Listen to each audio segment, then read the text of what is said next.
अस्सलामुअलैकुम दोस्तों, मीदस ब्लॉग खैरत से बात करेंगे मान आउटपास के मतलब आज 14 दिसंबर 2020 सोमवार के दिन तक 41,425 लोगों की रजिस्ट्रेशन हो चुकी है और बहुत सारे लोगों की अभी प्रोसेस में है। ये वो रजिस्ट्रेशन है जिनकी कंफर्म हो चुकी है, यानी जिनकी एप्लीकेशन एक्सेप्ट की जा चुकी है। तो 15 नवंबर से अमल शुरू हुआ था, 31 दिसंबर 2020 तक का टाइम है।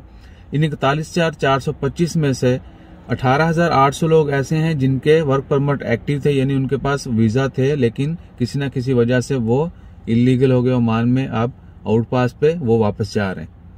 उसकी बहुत सारी रीजन है, बहुत सारी वजूहत आपको भी पता होंगी कि क्यों ऐसा होता है कि आपके पास वर्क वीजा है लेकिन आप इलीगल हो जाते हैं। इसके अलावा 19,400 वर्कर ऐसे थे जो अपनी जॉब जो है वो लॉस कर चुके थे, या आप कह लें कि जो जॉब पे आए थे वो काम नहीं कर रहे थे, या जिस कंपनी अरबाब के साथ थे उनको छोड़ दिया था। इसके अलावा 2,100 वर्कर ऐसे थे जिनके पास कोई वर्क परमिट नहीं था, यानी बगैर वर्क परमिट के काम कर रहे थे। और 945 लोग ऐसे थे जिनके वीजा कैंसिल हो चुके थे, वर्क परमिट कैंसिल हो चुके थे। और 39,400 लोग ऐसे थे जो वर्क परमिट के ऊपर ओमान में एंटर हुए थे, यानी वर्क वीजा पे एंटर हुए थे। यहाँ पर आने के बाद जो है डिफरेंट मसले मसाइल हुए उनके और वो इलीगल हो गए।